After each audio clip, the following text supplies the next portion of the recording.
Autumn, 1884. Wind scrapes the Absaroka pines like a bow over wire. A cabin above Ash Hollow exhales thin smoke while Rowan Hale stacks kindling, the scar on his temple catching cold light. Below, the LeClaire and Western survey camps flicker along a crooked promise. Snow whispers early, and in the hush between gusts, a hoofbeat answers from the timber. He wonders which finds him first this winter. Mercy or a debt that has followed him like a shadow. He hired a cook by letter, a widow, nothing more. Hot meals, swept floor, silence thick enough to drown memory. He checks the Spencer carbine and the latch, habit learned the hard way. Hoofsteps cross the porch, 2 knocks, clean as a chisel.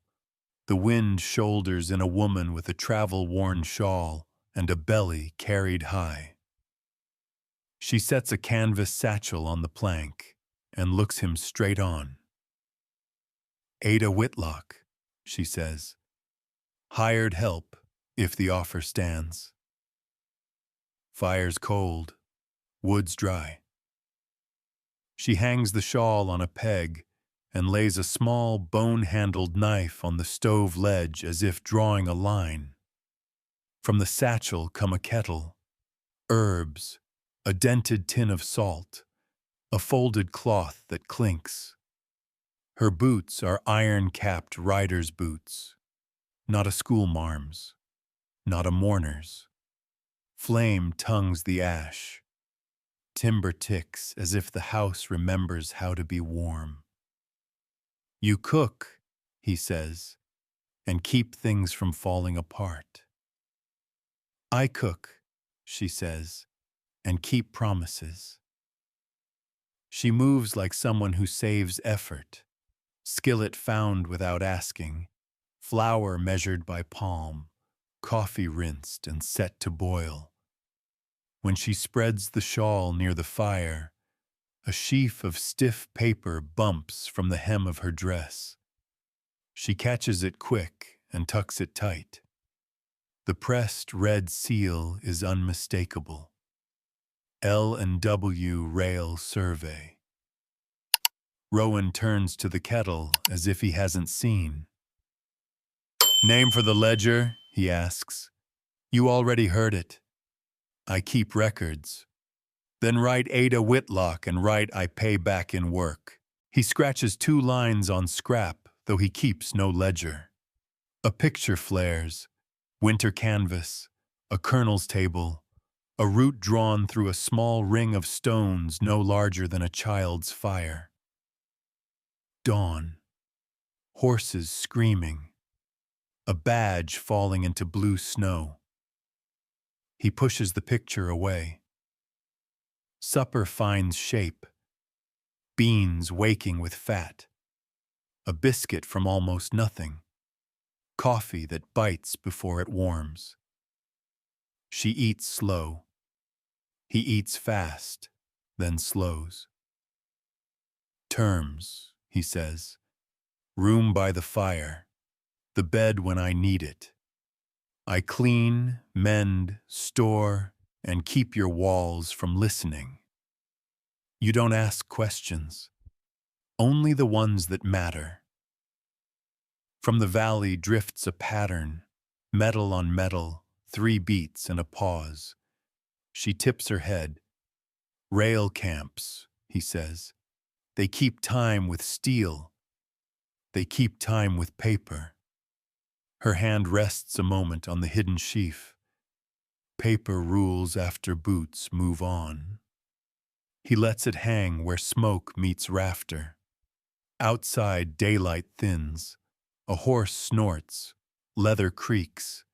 He lays blankets near the hearth.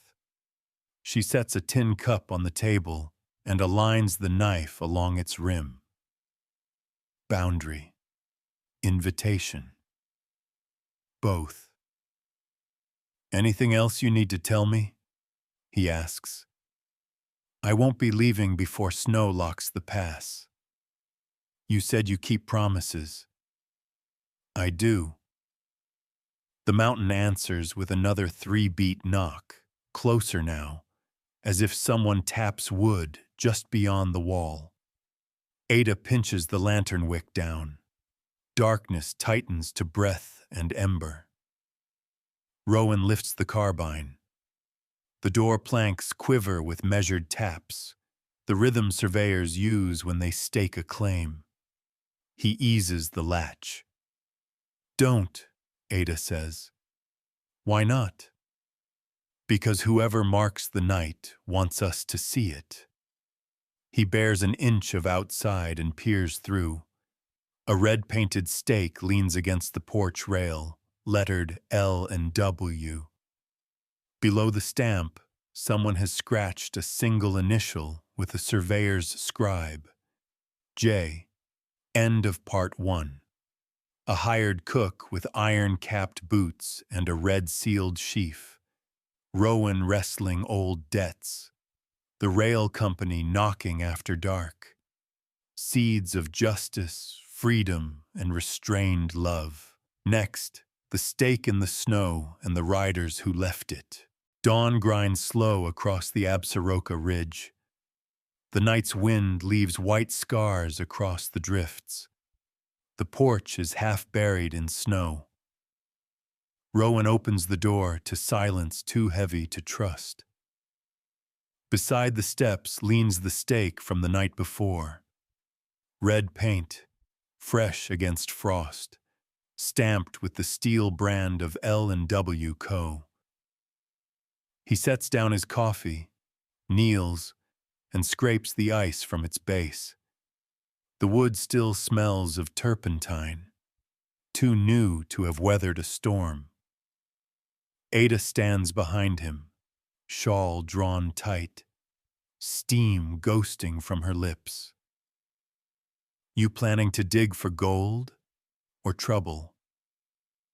Just finding which one's cheaper, he says. The letters glint where the sun hits, a survey line marker, but its placement makes no sense. Dead center on his property. He's seen these before, years back, when the railroad bought half of Wyoming with a handful of forged deeds and a sermon. Ada studies the slope, her gaze measuring like a builder's.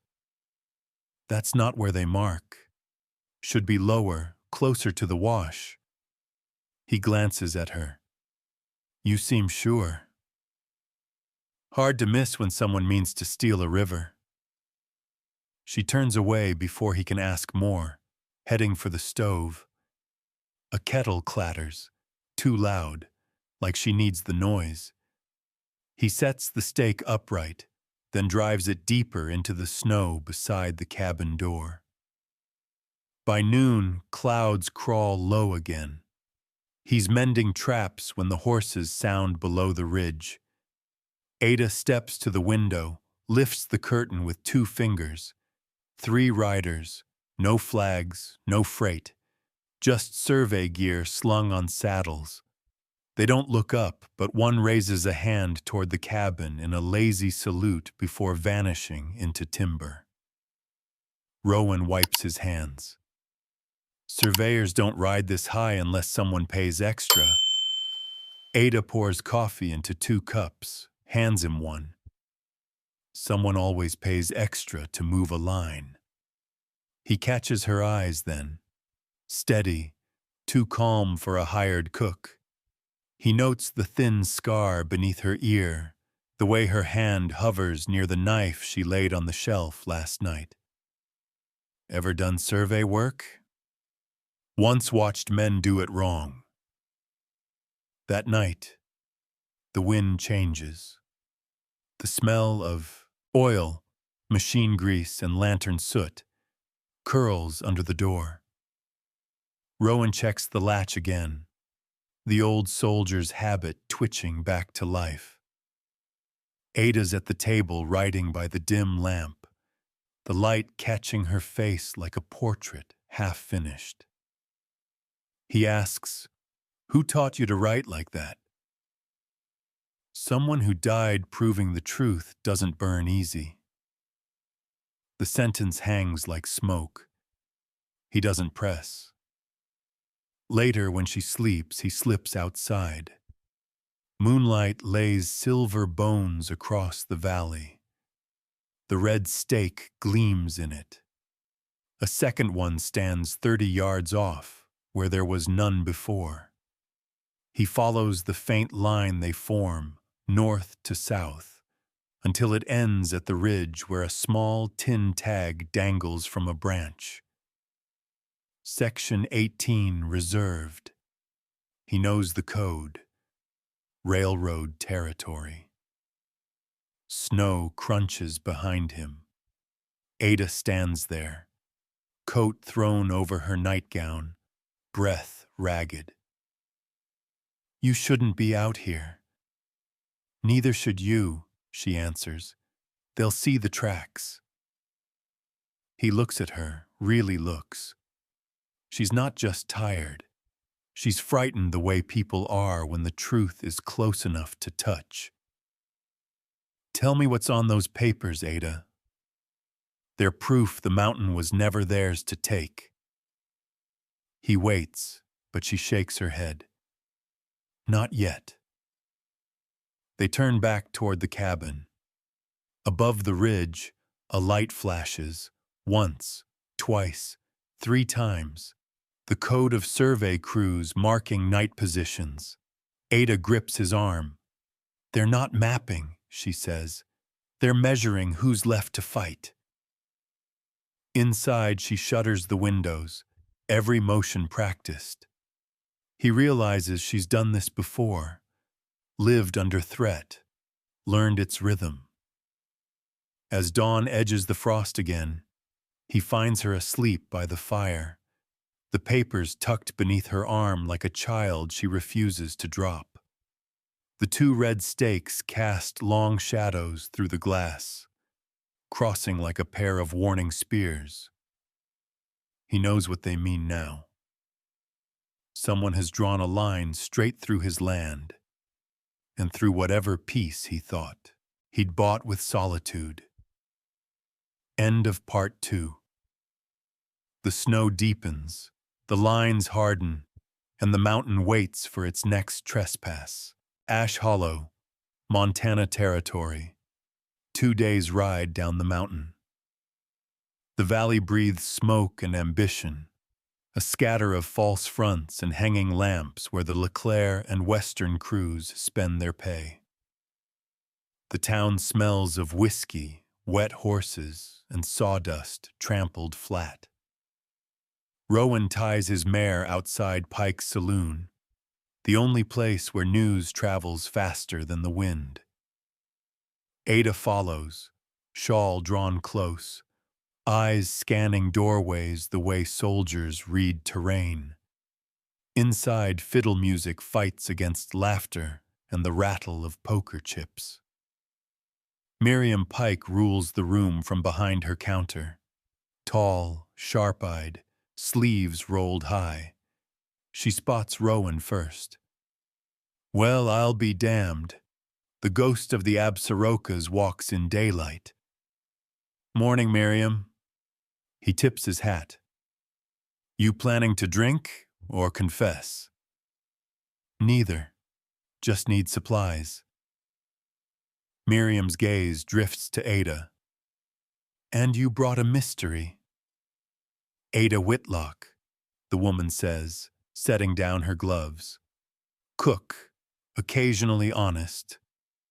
Miriam chuckles. That'll get you killed quicker than bad whiskey.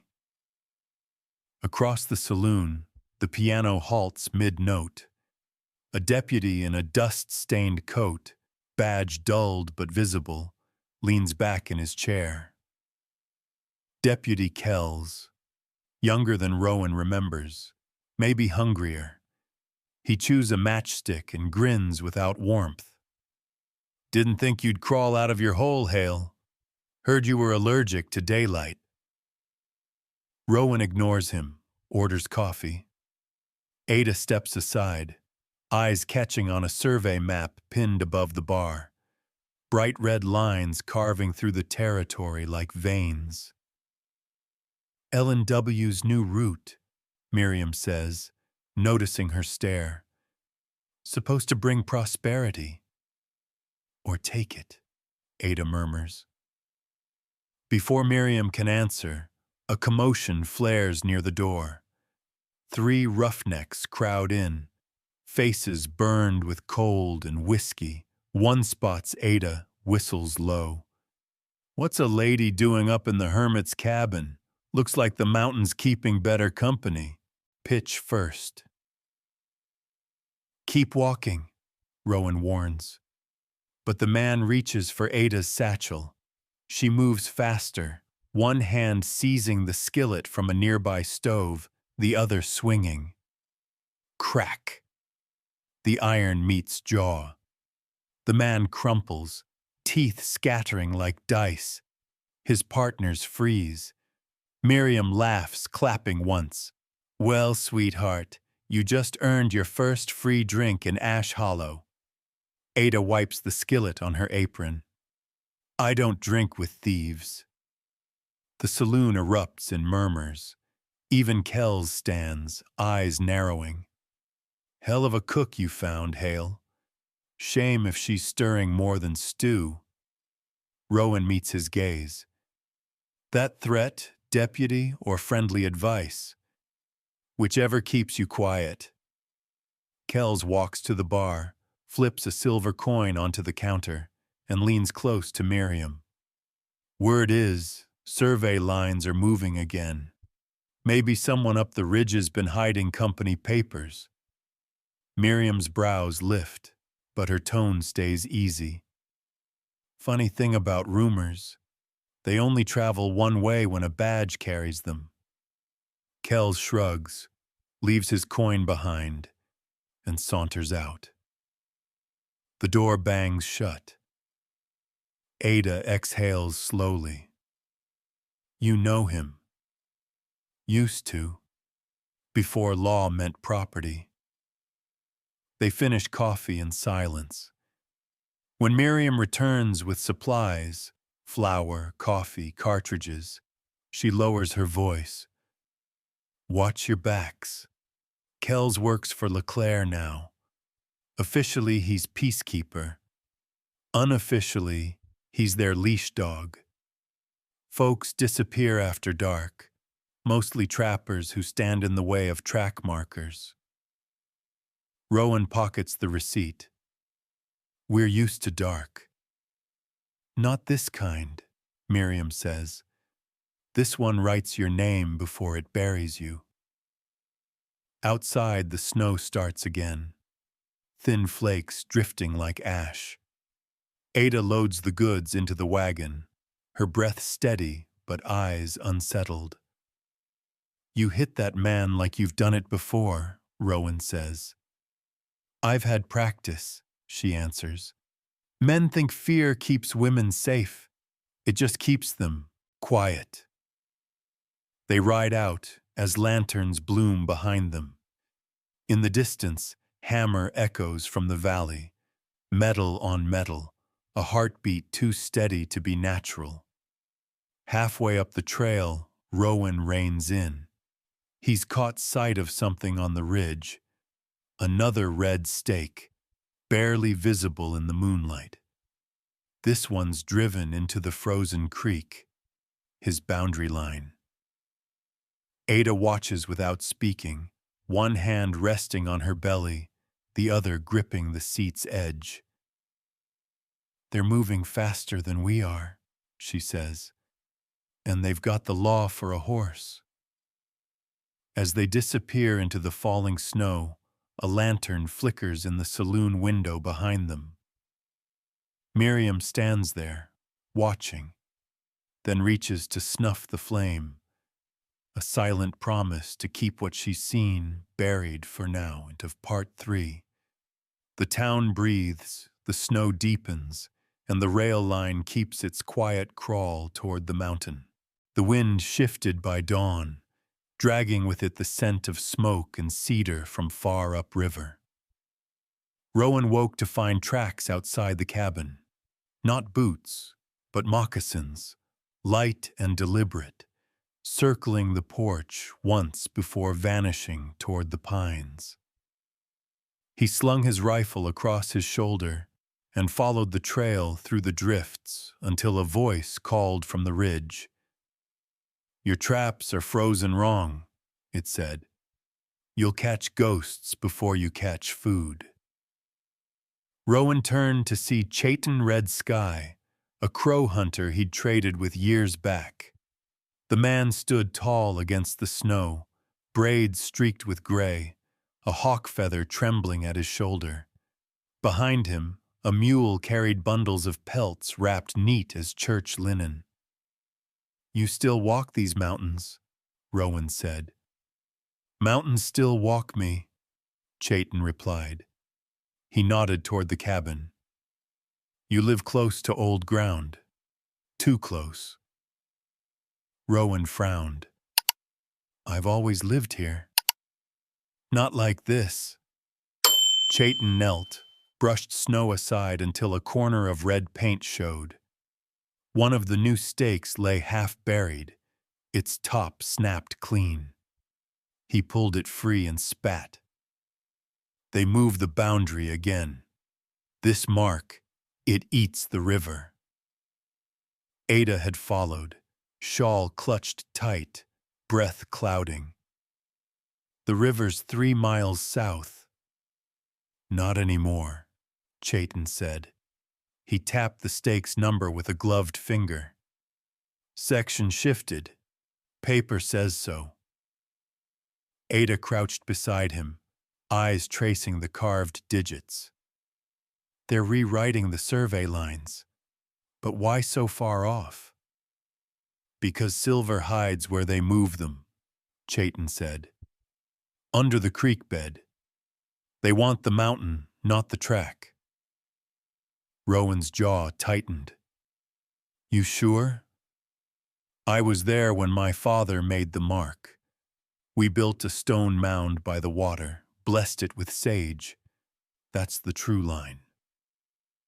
They followed him through the trees, snow cracking beneath their boots, until they reached a small rise where the wind died.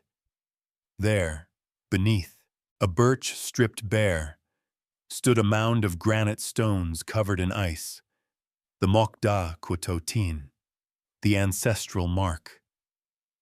Someone had carved a fresh cut across its face, straight and cruel, as if to erase the symbol beneath. Ada reached out, brushed snow away. A circle split by a single vertical line glimmered faintly in the frost. "I've seen this before," she whispered. "On Jonah Rook's map." Chaitin looked sharply at her. "You know that name?" "He was—" She stopped, breath catching. "He was someone who died proving this land wasn't theirs." Rowan glanced at her, but she didn't meet his eyes. Instead, she took a small notebook from her pocket and began sketching the ridge, measuring with her fingers. "You draw like a surveyor," he said, "just like someone who remembers where things belong." Chaitin planted the broken stake upright beside the mound, red against white. "Each time they move a line, they move a promise. You can't move a promise." Rowan ran a thumb over the scar on his temple, the old ache pulsing. "I fought for promises once. They still moved the lines." The wind rose then, sharp and sudden, scattering snow into ghostly spirals. Chaitin lifted his face to the sky. "Storm coming. Bad one." He turned to Ada. "You carry more than child. You carry proof. Keep it warm." Back at the cabin, Ada spread her sketches on the table. Rowan watched the careful lines form a map. The cabin, the creek, the old mound, and 3 red stakes where no red should be. You knew what to look for, he said. I knew what they'd hide.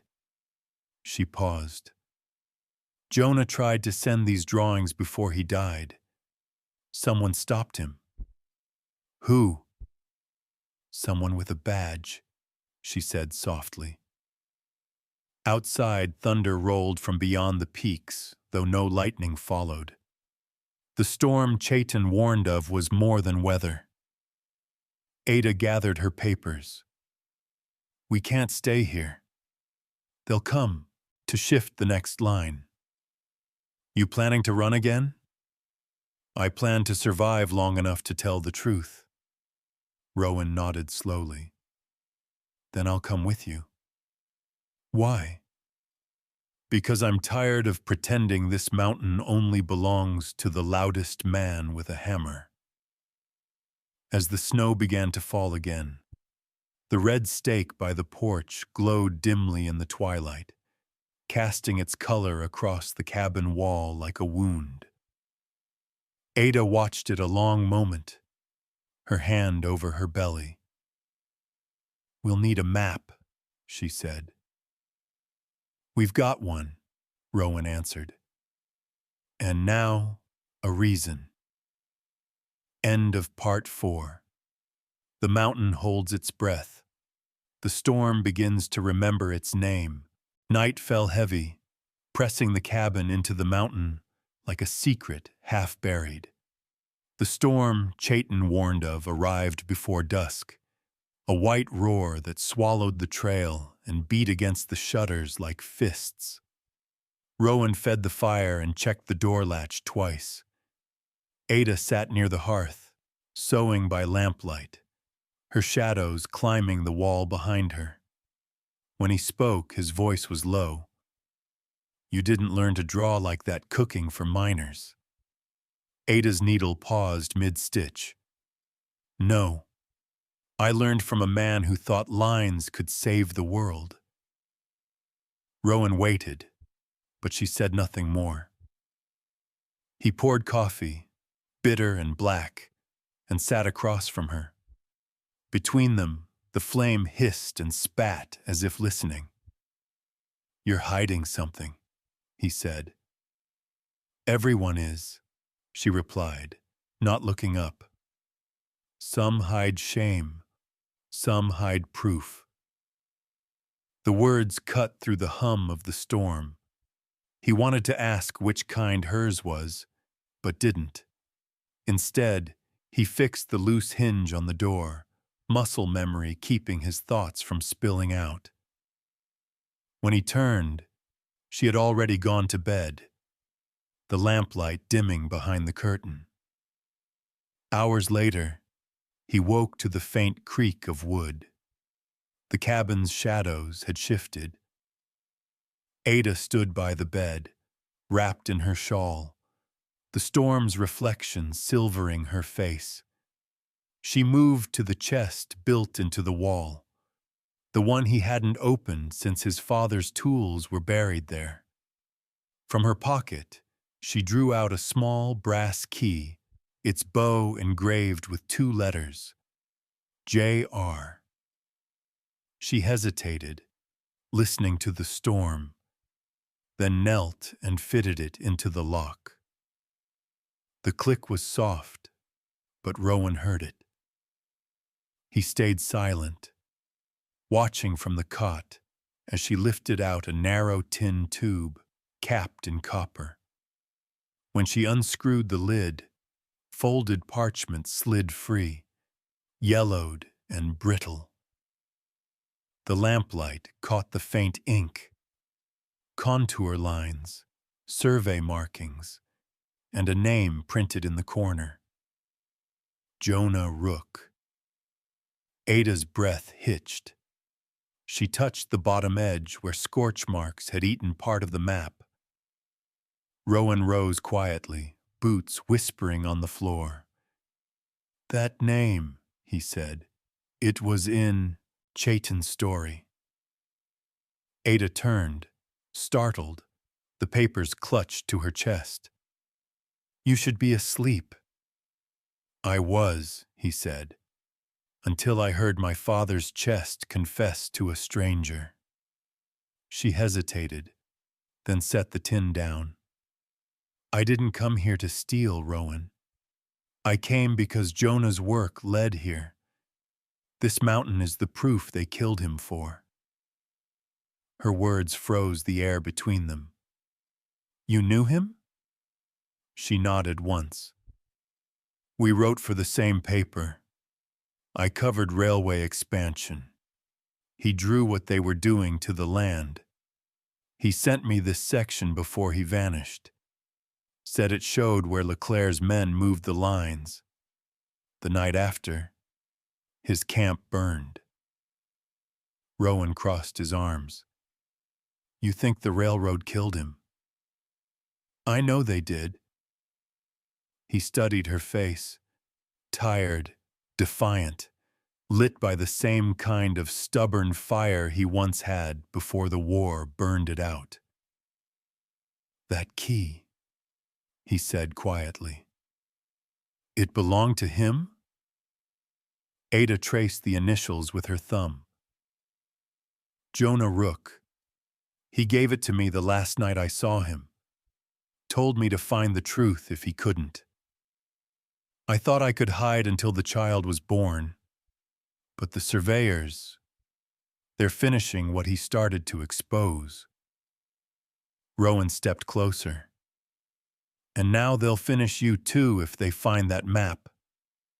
Then help me keep it safe, she said. He stared at her, the storm's reflection dancing in her eyes. You're asking me to pick a fight with the richest man in the territory.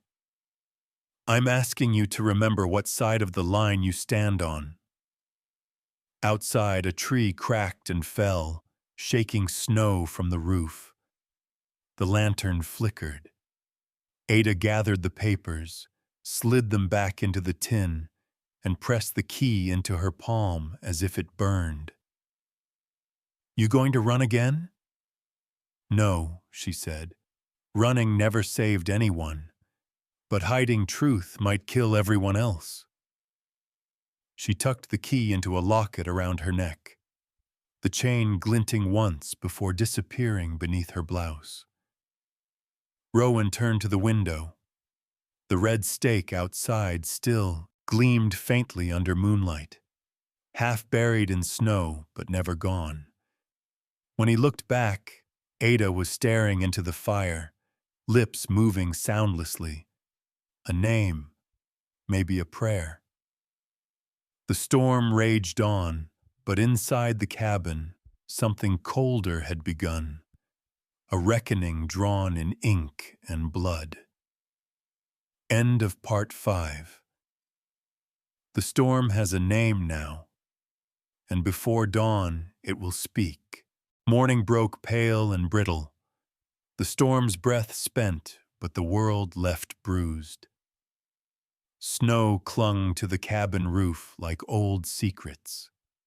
Rowan split wood in the yard, each swing cutting through the quiet. Inside, Ada hummed low while boiling coffee, the sound almost gentle, until the crunch of hooves came from the slope below. Rowan froze mid-swing. Ada met his eyes through the window, her hum dying on the air. Someone's coming, she said.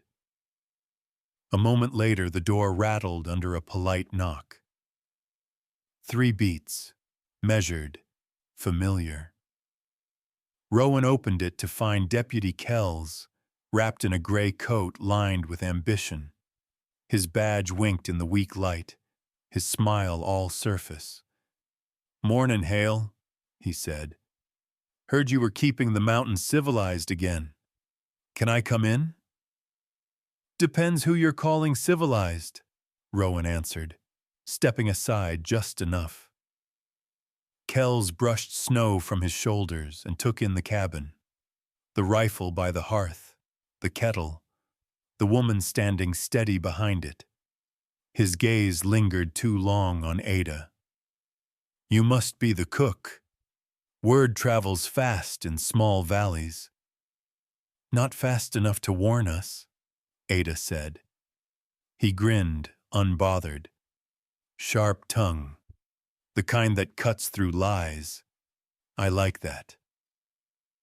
Rowan poured coffee and set one tin cup across the table without invitation. Say what you came for. Business, of course. The Leclerc and Western Company's extending its survey. They need reliable men to guide crews through this stretch. Word is, you know every ravine and trick of weather between here and Box Canyon. Not interested. Kells sipped his coffee, ignoring the refusal. Pays well. Better than trapping ever did. And it's honest work. Helps the territory grow. Rowan's laugh was short. Honest. Like moving boundary stones in a blizzard? Kells's eyes flicked up. You've been talking to the wrong people. I've been watching the wrong people hammer stakes into my land. Ada busied herself at the caisson stove, but Rowan saw her hand tremble as she reached for the ladle. Kells noticed too. He stood, brushed crumbs from his coat, and let silence drag a moment too long. You got company up here, he said lightly. Pregnant woman, no husband in sight. Folks in Ash Hollow are curious about arrangements like that. Law likes things written proper. Rowan's grip tightened around his cup. Law's welcome to write what it wants. Paper doesn't survive the wind up here. Kells smiled, all teeth. Just looking out for reputations, especially hers. He nodded toward Ada. Shame if people started asking where she came from. Ada finally spoke, her tone clean as a blade. They'd find nothing you could understand. The deputy tilted his head. Maybe I will look anyway. You'll regret that. The tension cracked like thin ice. Then Kells's grin returned, too practiced to be real. You've changed, Hale. Used to be you just wanted peace. Peace doesn't mean blind. Well, Kells said, setting his empty cup down. Consider my offer. I'll be back in a week for your answer.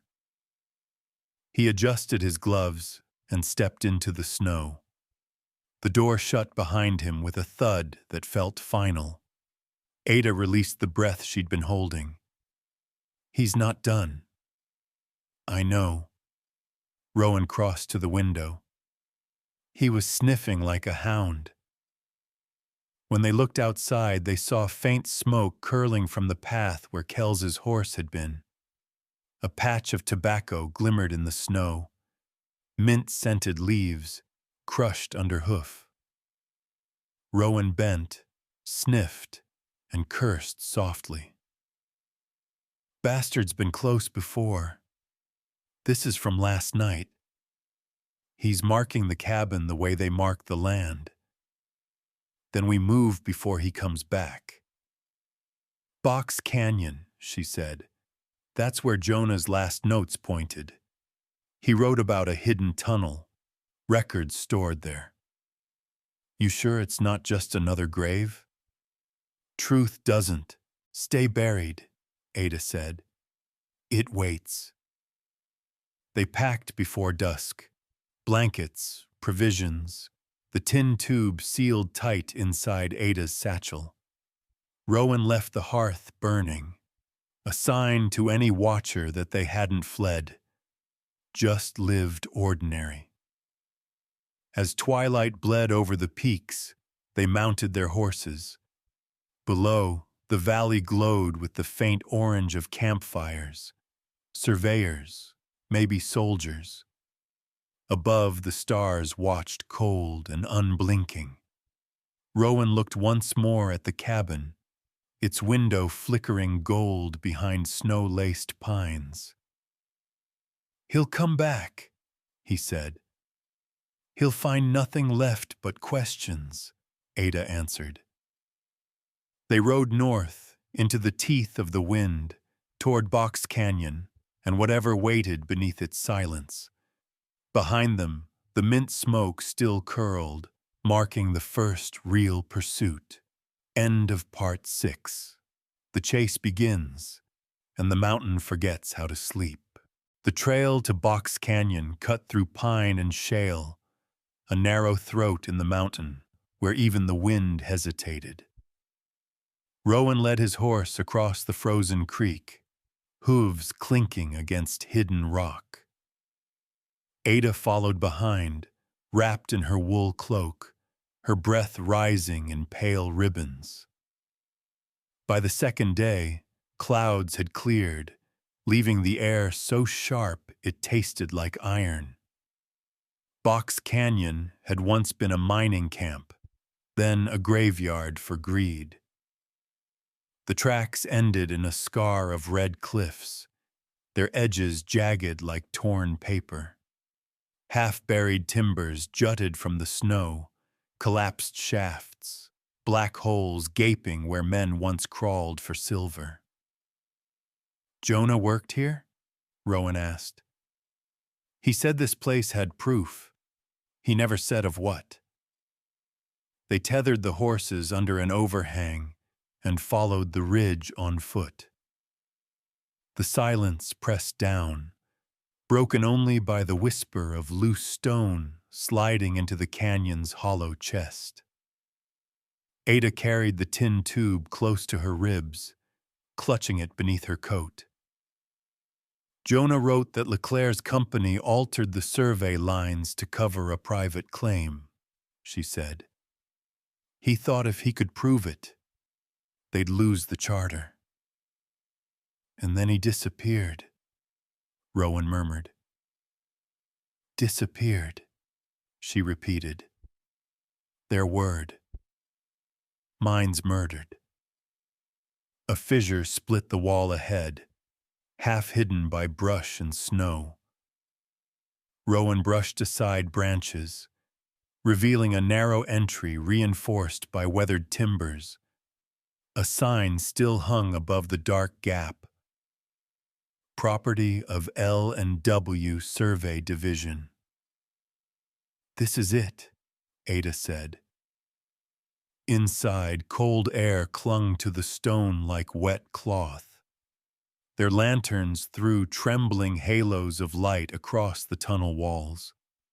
At the far end, the passage widened into a chamber littered with broken crates and rusted survey tools. Rowan crouched near a fallen crate. "Someone burned through here," he said, touching a charred edge. "Weeks ago, maybe months." Ada's lantern found a wooden chest wedged between two stones. She knelt, brushed snow from its lid, and read the stamped letters. Rook, J. Her fingers trembled. He sent this chest north. He must have hidden it before they caught him. The padlock had been smashed. Inside lay journals, rolled maps, and a single notebook bound in cracked leather. Ada opened it carefully. Neat handwriting filled each page. Measurements, dates, witness names, inked signatures, and one final entry scrawled crooked across the bottom. "Leclerc ordered the shift.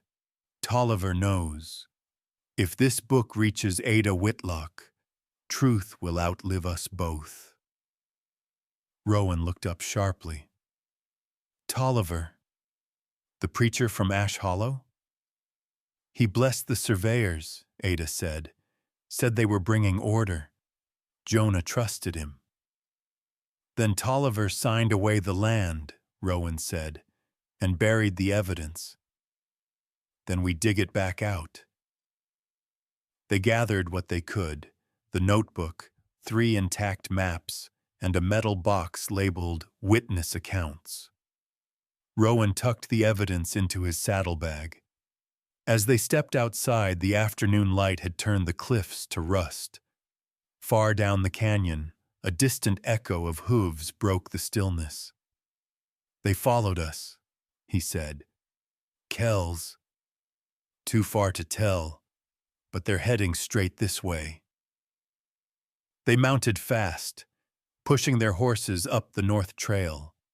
Snow sprayed from the hooves as the path narrowed between walls of stone. Behind them, gunfire cracked, a warning shot that ricocheted like thunder.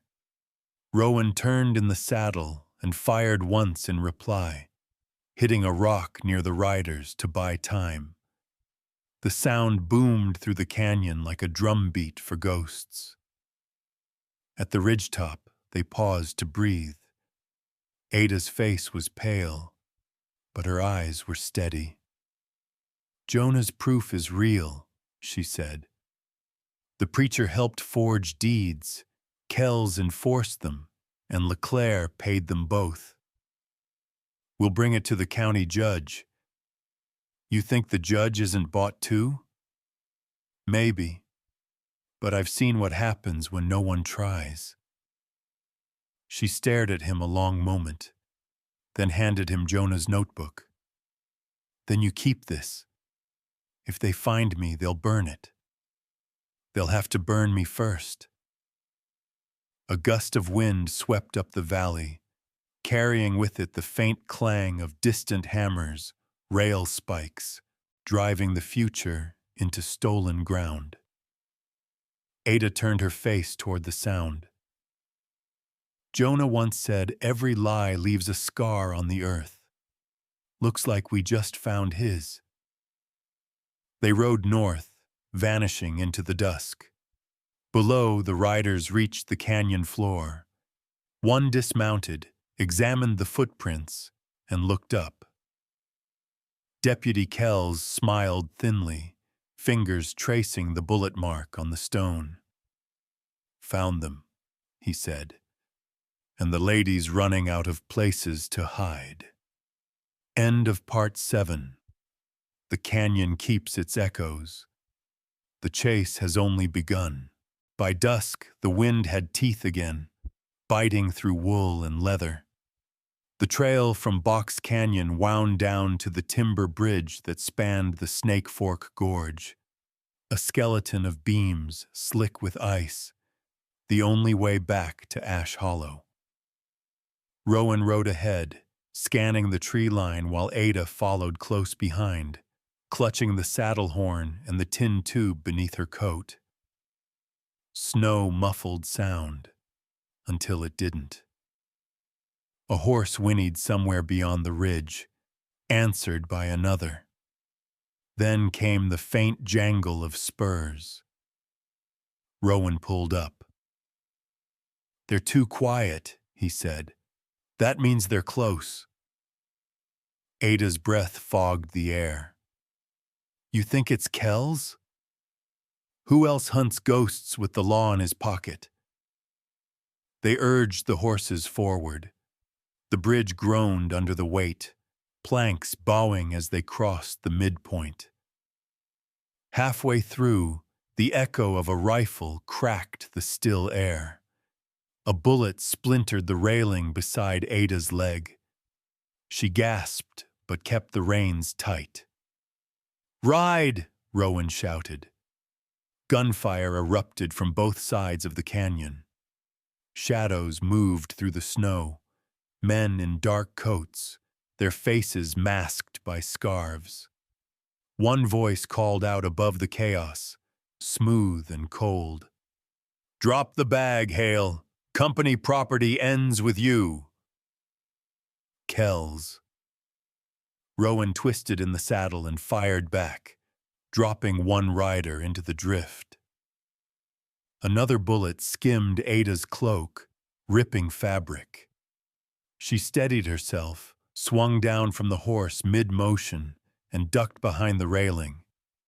Her hands moved fast, pulling a small satchel from her saddlebag. Inside were 3 glass vials of nitroglycerin, a gift from Miriam Pike.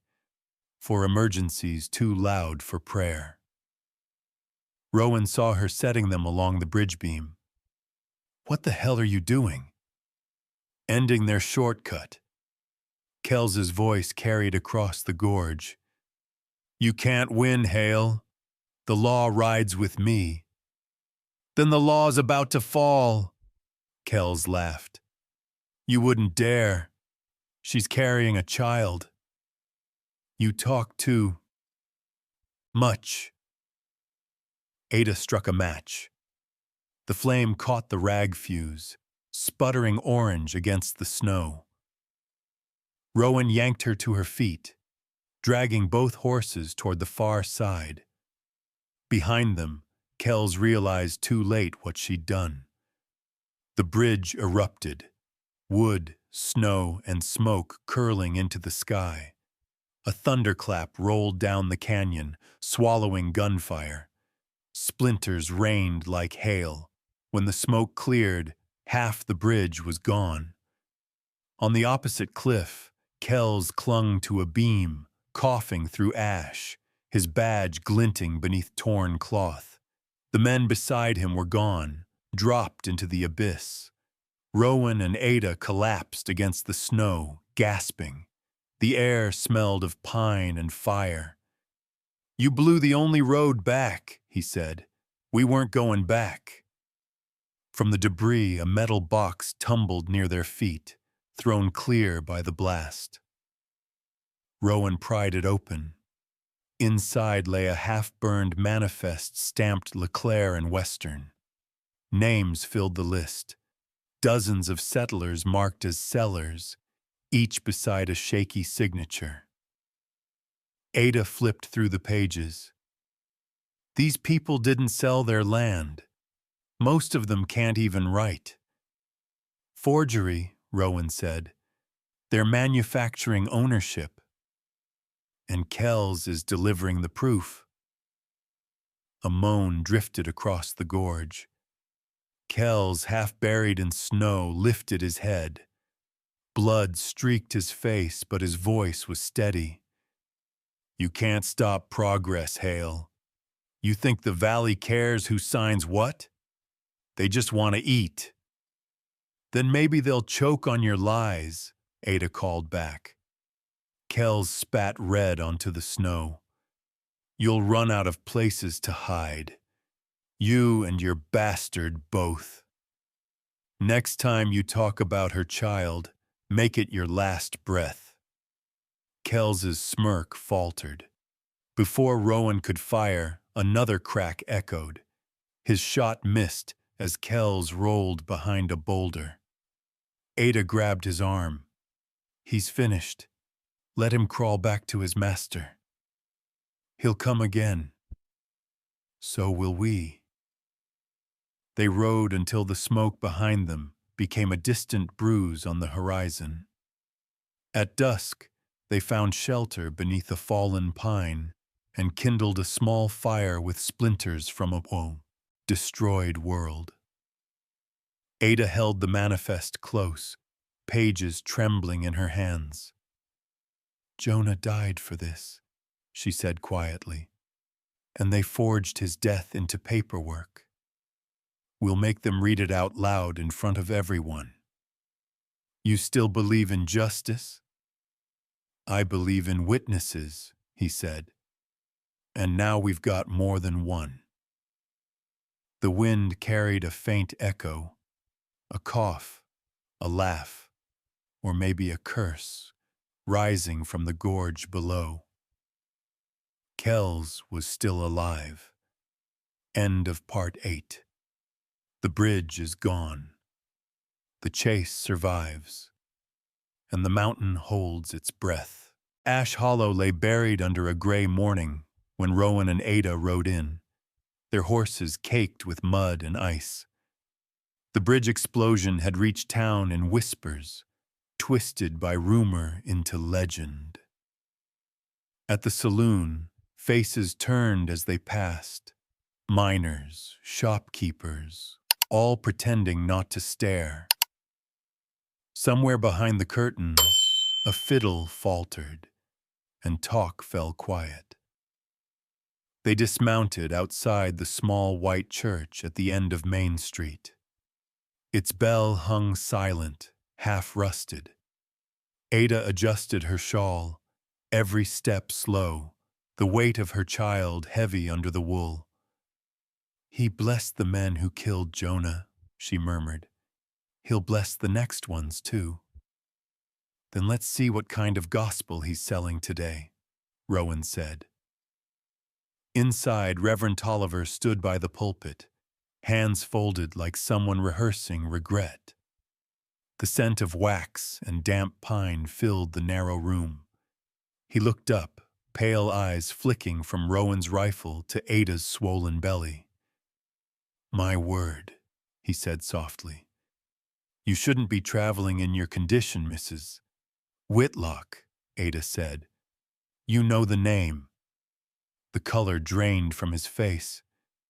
You were with Jonah Rook's paper, and you were on his payroll." Tolliver's hands tightened around his Bible. "Careful with accusations, child. Words can damn a soul." "They already damned his," she said. "Jonah trusted you to deliver his reports to the county judge. Instead, you delivered them to LeClaire." Rowan stepped closer, setting a folded sheet on the pulpit. One page from the forged manifest they'd found in the gorge. "You signed as witness, Reverend. Every false sale carries your mark." Tolliver's breath hitched. "You don't understand. There was silver beneath those hills. LeClaire promised schools, hospitals, and took lives," Rowan cut in. "Yours bought cheap." The Reverend backed up a step, pressing the Bible to his chest. The candlelight trembled against his spectacles, pitch first. "You think I wanted this? They said if I refused, the company would call in federal men, soldiers. There would have been blood." "There was blood," Ada said quietly. "Jonah's. Mine when they chased me off that ridge." The Reverend's mouth opened, but no words came. Ada reached out and plucked the Bible from his grip. The leather was worn smooth. She flipped it open and froze. Inside the hollowed pages lay a red wax seal, L&W Company, pressed over folded documents. Rowan's jaw tightened. God's word makes a good hiding place for sin. Tolliver sagged into a pew, his voice cracking. "I kept them so no one else would burn. If LeClaire learns I talked, he already burned everything worth keeping," Ada snapped. The papers inside were drafts of land deeds, copies of forged signatures, proof that Tolliver had been the company's moral shield. She tucked them into her satchel and met his gaze. "You'll testify, Reverend, before the valley and the judge." He shook his head violently. "He'll kill me." "Then you'd better pray he dies first," Rowan said. Outside, the church bell groaned in the wind. Through the narrow window, Ada saw a black train crawling into the valley, its engine gleaming like oil. On the lead car, polished brass letters caught the light. Barton, LeClaire, and Co. Rowan followed her stare. The king himself. The Reverend slumped deeper into the pew, whispering, "He's come to finish it. The company bought the county office last month. The judge is his cousin." "Then we take it to the people," Ada said. "Let them see what he's stolen." "Miriam still runs the saloon," Rowan added. "It's the only place big enough for a crowd." Tolliver looked up, panic flickering in his eyes. "If you do this publicly, he'll bring soldiers?" Rowan's smile was thin. "Good. Let them watch. As they turned to leave, Tolliver's trembling hand reached out, grabbing Ada's sleeve, pitch first. "Forgive me," he whispered. "Forgiveness isn't mine to give," she said. They stepped into the cold daylight. The train whistle screamed through the valley, long, low, and full of threat. Smoke bled into the sky like ink in water. Across town, people began to gather, drawn by the sound of power arriving. Miriam met them at the saloon steps, coat buttoned to the throat, eyes sharp. "I heard," she said, "and I heard what's coming. Leclerc's holding a meeting at sundown. He plans to declare the Valley Company property." "Then we'll give him a different scripture to read," Rowan said. She glanced toward the rising smoke. "Careful, Hale. Men like him don't just build railroads. They build graves with them." "Maybe it's time someone moved the line back," Ada said. The whistle sounded again, louder, closer. End of Part 9. The train has come, and with it, every debt the mountain remembers. The morning came with brass and banners. Snow melted off the rooftops, turning Main Street into a river of mud and ceremony. Leclerc's private guards had lined the square, their rifles polished to match the golden trim of the stage. The town's bell tolled noon as banners unfurled. Leclerc and Western, forging tomorrow. Rowan and Ada stood at the back of the crowd. She hid her belly under a dark cloak, face shadowed beneath her hood. He carried Jonah's notebook under his coat, feeling its weight like a loaded gun. Miriam Pike threaded through the crowd to meet them, her voice low. "He's got the whole town gathered. Tolliver's on the stage too, pretending he still has a soul." Rowan's eyes tracked the platform. Reverend Tolliver stood stiff beside Barton Leclerc, who gleamed in a wool overcoat and top hat, his beard trimmed into confidence. At his back waited Deputy Kells, arm bandaged, face half hidden beneath his hat. Even wounded, he grinned. Leclerc raised a hand, his voice booming through the valley. "Today, the Leclerc and Western line completes its passage through this blessed land. Prosperity, connection, and civilization brought to our proud frontier." Applause echoed, but half-hearted. The people looked tired, hungry, unsure. Ada glanced at them. Miners, trappers, widows with dust in their hair. The same people on the forged deeds. "They don't even know their names are gone," she whispered. "Then tell them," Rowan said. She stepped forward before he could stop her, moving through the crowd with purpose. The murmur spread as she climbed onto a wagon near the front. Wind caught her cloak, revealing her belly and the calm defiance in her eyes. "Mr. Leclerc," she called out, "before you speak of progress, maybe you should tell them whose land you buried under those tracks." Gasps rippled. Leclerc's smile never faltered. "Madam, this is a public celebration, not a soapbox for rumor." "Rumor doesn't come with survey lines," Ada said. "You moved the borders. You forged signatures. You killed Jonah Rook for finding out." The crowd went silent. Kells's hand drifted to his holster. Tolliver's lips moved in prayer. "This woman is unwell. Take her down," Leclerc said. "Nobody touches her." Rowan's voice cut through. "You'll hang for that, Hale," Kells barked. Maybe, Rowan said, but not before you do. Miriam stepped beside Ada, voice rising. I've seen the papers. Half this town sold their land without knowing it. Your names are here. She threw copies of the forged deeds into the air. They fluttered down like snow, pages landing in open hands. One old miner squinted at a sheet. That's my mark. But I never signed this. Others shouted, angry now, disbelief turning to fury.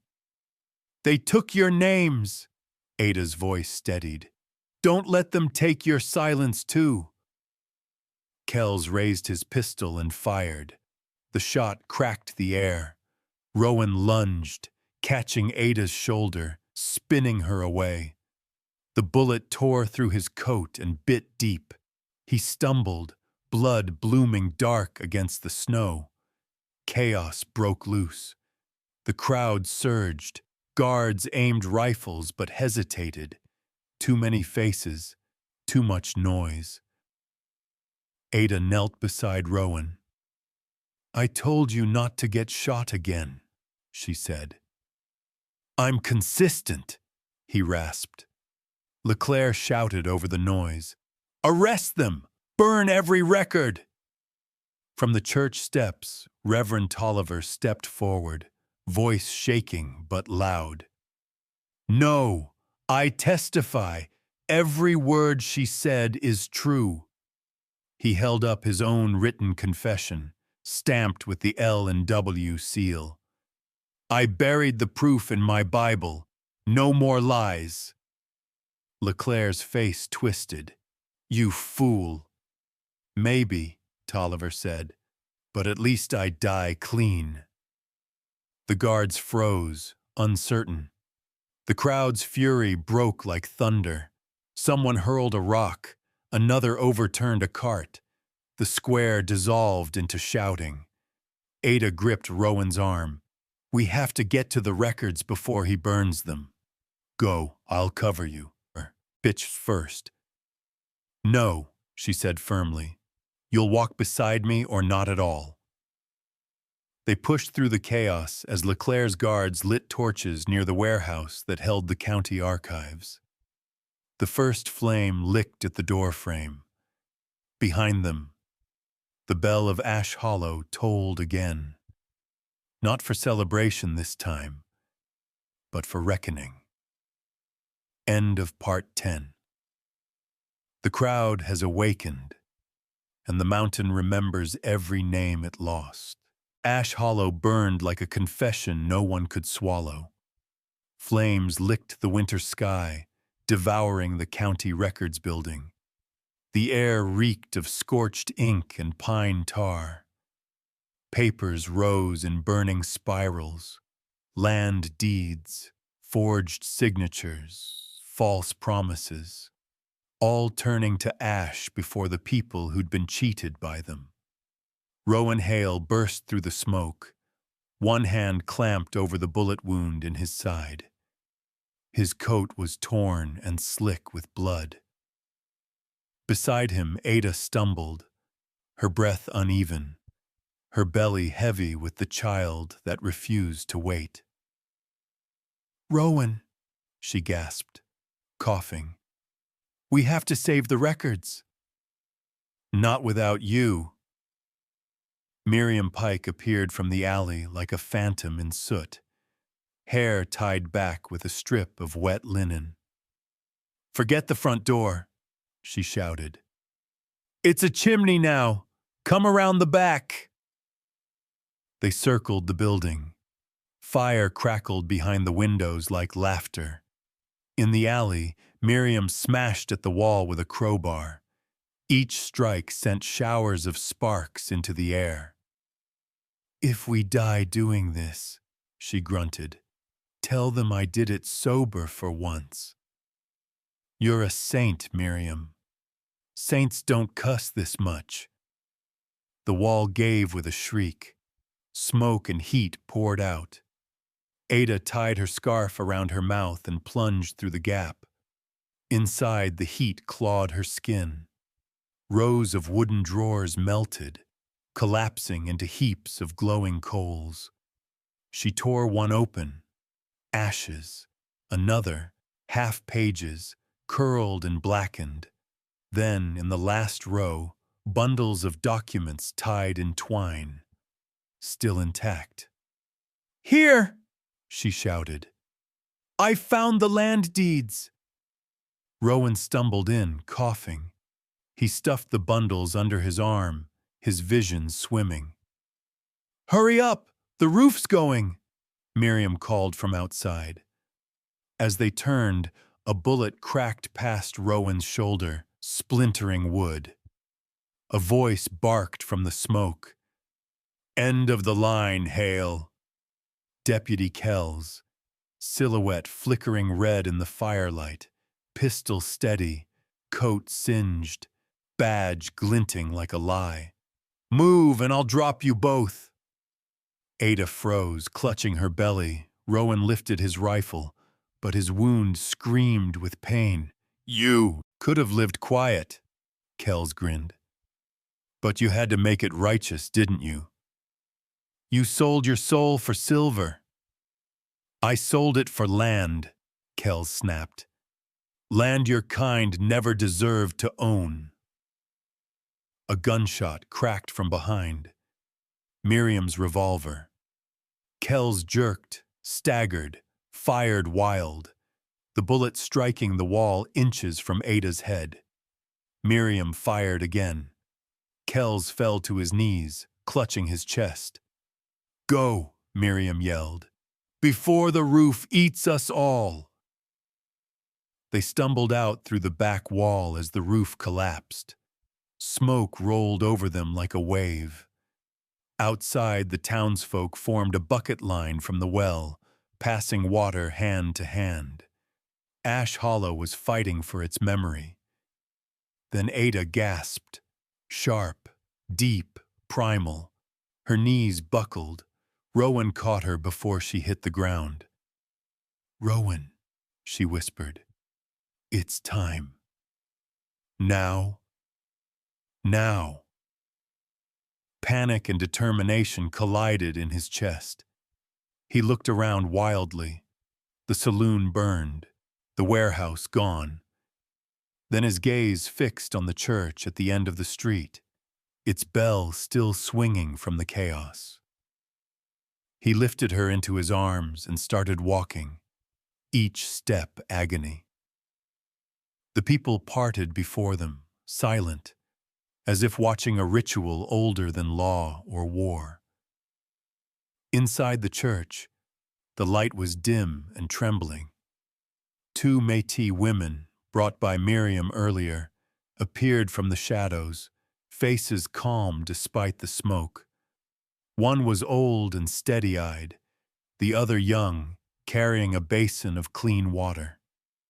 "Set her here," the elder said. "We will help."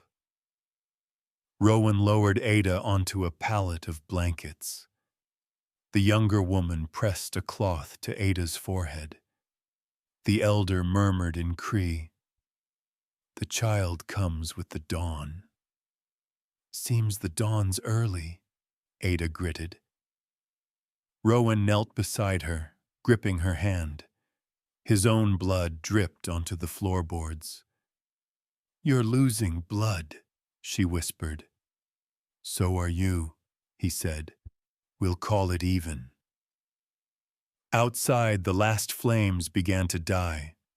Reverend Tolliver knelt near the altar, writing furiously with a trembling hand.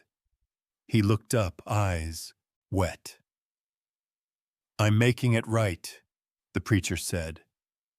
"My confession, my seal. Give it to someone who still believes in law." "You finally found your faith," Rowan said.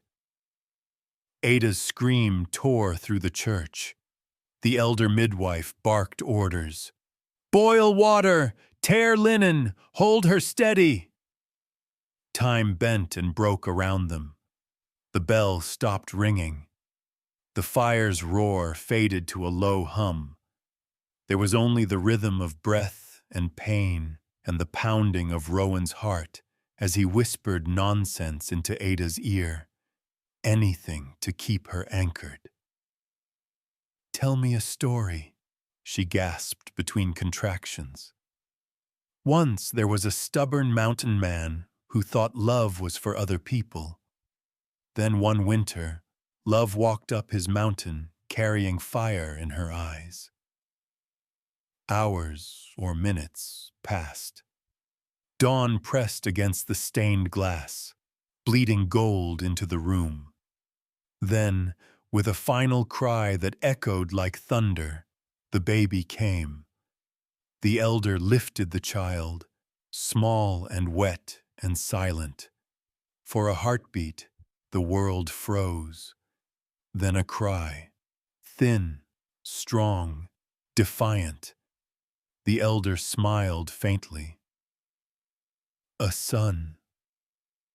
Rowan's chest cracked open with relief. Ada wept, arms trembling as she took the bundle. "Jonah," she whispered. "Jonah Hale Whitlock." The name hung in the air, soft as prayer. From the doorway came a weak cough. Kells, burned, staggering, one arm hanging limp, leaned against the frame. Smoke smeared his face. His revolver glinted faintly in his hand. "Touching," he rasped. "But you think truth saves you?" Miriam appeared behind him, revolver already raised. "Truth doesn't need saving, Kells. Just witnesses." She fired once. The shot cracked through the church. Kells crumpled without a word, his badge clattering to the floor. Silence fell. The baby whimpered, then quieted against Ada's chest. Miriam stepped inside, tears cutting clean lines down her soot-blackened face. She handed Rowan Tolliver's signed confession. "He finished it before the smoke took him," she said. "Said to give it to someone who won't sell it." "Then that rules out half the county," Rowan murmured. Miriam smiled faintly. "Pitch first. Start with the other half." Outside, the sky was pink with dawn. The fire had burned itself to embers. People gathered, faces black with soot, eyes hollow but alive. Tolliver staggered from the church steps, clutching his Bible, smoke rising from his coat. He raised his voice, hoarse but steady. "The truth is written, and today it will not burn." No one cheered, but no one walked away. The crowd stood together in the cold morning, their breath fogging in the air, watching the sun rise over what remained of Ash Hollow. Inside, Rowan sank to his knees beside Ada. The baby slept in her arms, face serene. "He's perfect," Rowan whispered. "You sound surprised." "I'm terrified," he admitted. "But maybe that's what fathers are supposed to feel." Ada brushed his cheek with trembling fingers. "You're not just a father, Rowan. You're proof that the West still has a heart." He looked down at her, at their son, at the light spilling through the cracked windows. And for the first time in years, the future didn't feel like something he had to survive. It felt like something it could build. End of Part 11. Ash Hollow breathes. The record stands. And a new name learns the weight of mourning. Spring returned to the Absaroka Range like an apology whispered through thawing streams. Snow melted off the pines, turning the slopes into rivers of silver light. Ash Hollow had risen from its ashes, buildings rebuilt with rough timber and stubborn hands, the smell of sap and sawdust replacing smoke and grief. A year had passed since the night of fire and confession. The town no longer whispered about corruption or fear. It spoke of rebuilding, of fairness, of the strange couple who'd refused to let the truth die in the flames. Rowan Hale stood on his porch, carving the edge of a small wooden cradle. His hands were still scarred, his right shoulder stiff from the wound Kells had left him, but there was a calm to his work. Every curl of pine that fell to the floor carried the rhythm of peace hard won. Inside the cabin, Ada Whitlock sat by the window, pen moving steadily across a stack of papers. Her son, Jonah Hale Whitlock, slept beside her. Soft curls, curious fists, a steady breath that seemed to fill the cabin with new air. The article's headline read, "The True Heart of Western Tales." It wasn't written for glory. It was written because the world had to remember. "The West isn't built on guns and gold," she wrote. "It's built on promises kept, even when it costs everything." The knock on the door was gentle. Chayton Red Sky stepped in, the light glinting off the silver amulet at his neck. Behind him stretched the valley, now green with early shoots of wheat and wild sage. "Your river runs clean again," he said, nodding toward the stream that wound behind the cabin. "The snow brought it back." "I guess even mountains forgive in time," Rowan smiled. Chayton's gaze fell to the wooden cradle. "You carved the Mokda symbol," he noted. The ancient crow glyph marking sacred boundary and protection. "You told me once land doesn't forget," Rowan nodded. "I figured our boy should sleep under a promise that never breaks." The warrior smiled faintly. "Then he'll grow strong. The land remembers names carved with respect." Ada rose, handing him a folded copy of her article. "It'll be printed in Denver next week. They're calling it the testimony that changed the frontier and took it, careful as if it were sacred cloth." "Words travel faster than bullets," he said. "Sometimes they wound deeper." "Then let them heal instead," she smiled. As Chayton departed, Rowan joined her at the window. Outside, the repaired tracks of the railroad gleamed in the morning light, bending eastward now, rerouted to avoid the tribal lands after Leclerc's arrest. "You hear that?" Rowan said. The faint whistle of a distant train drifted across the valley. "The sound of the future." Ada nodded. "Long as it doesn't drown out the past," he murmured. "It won't. Not if we keep telling the truth." By noon, the Hendersons rode up from the valley with baskets of food, laughter, and the smell of spring bread. Sarah carried baby clothes she'd sewn herself. Tom brought nails and lumber for the new barn. Miriam Pike came last, wearing a hat she clearly despised, muttering, "Somebody had to make this town respectable again." They ate under the porch awning, coffee, cornbread, venison stew. Jonah gurgled happily in his cradle as everyone passed him around like a tiny treasure. "He's got Ada's eyes," Sarah cooed. "And Rowan's scowl. God help the teacher who tells him no," Miriam grinned. Laughter rippled through the group. Even Rowan couldn't hide his smile. Then Sarah's tone softened. "It's hard to believe a year ago this valley was on fire. Feels like a dream now. Dreams burn fast, But truth stays, Ada said, looking toward the horizon. Miriam raised her cup. To truth, then, and to the fools who risked their hides for it. They all drank, sunlight catching the rim of their tin mugs. As the afternoon stretched long and golden, Ada walked down to the edge of the meadow where the old stone marker stood, Chaitan's Mokda, rebuilt by his own hands.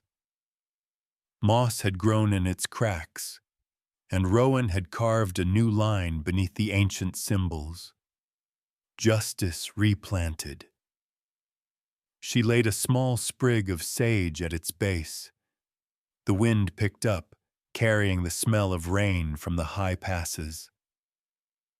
"Do you think it's over?" Rowan asked behind her. She turned, smiling softly. "Nothing's ever over, but it's quieter now, and that's enough." He looked toward the horizon, where the tracks shimmered like silver veins through the earth. Leclerc's trial starts next month in Helena. Tolliver's testimony sealed it. He'll have to face the families he stole from, Ada nodded.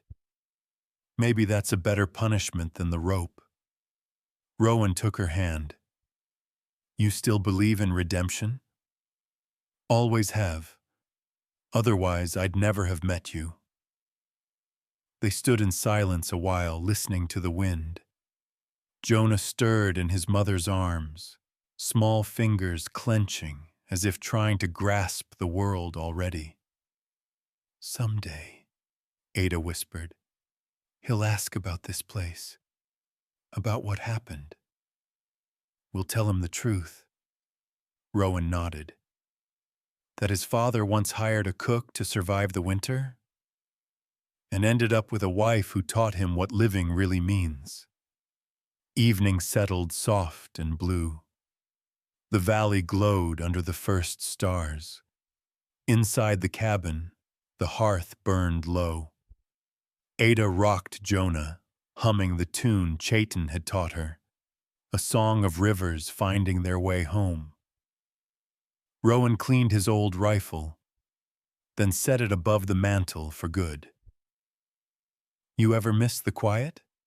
She asked. He thought a moment. Sometimes. But this kind of noise, he nodded toward their son, is worth every echo. You've changed, mountain man, she smiled. Guess I finally learned there's more to surviving than breathing. Outside, an owl hooted. The night smelled of wet earth and pine resin. Rowan went to the doorway, watching the faint flicker of lanterns from Ash Hollow below. The town was alive again. Music from the saloon, laughter from the rebuilt schoolhouse, the slow hum of a place reborn from its own ashes. Ada joined him, wrapping a shawl around her shoulders. You think folks'll remember what happened here?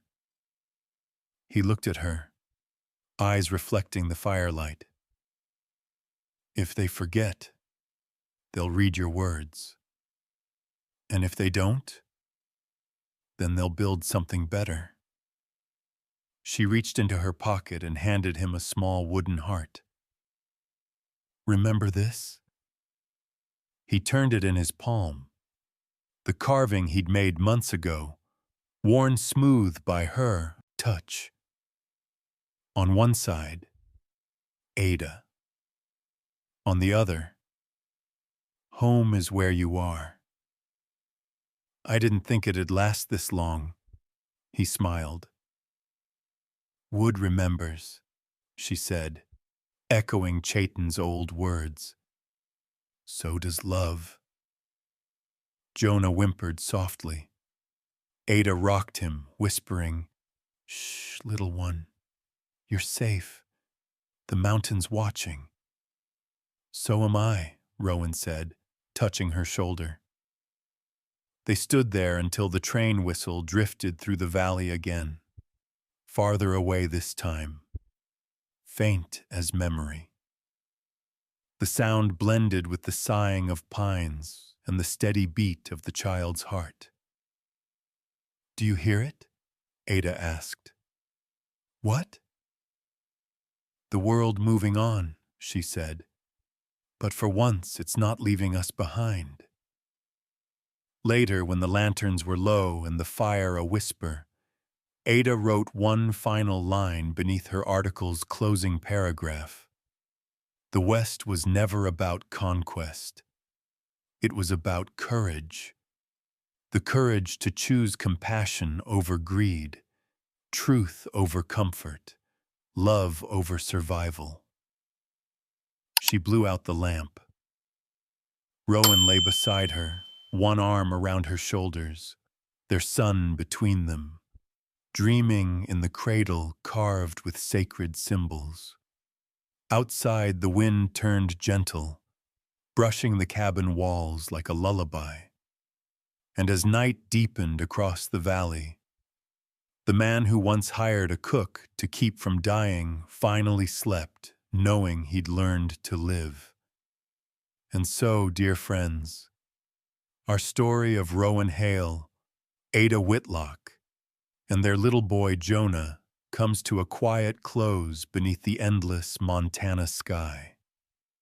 From loss to love, from injustice to redemption, their journey reminds us that it's never too late to start again, that courage and kindness can still shape the world, even in its wildest corners.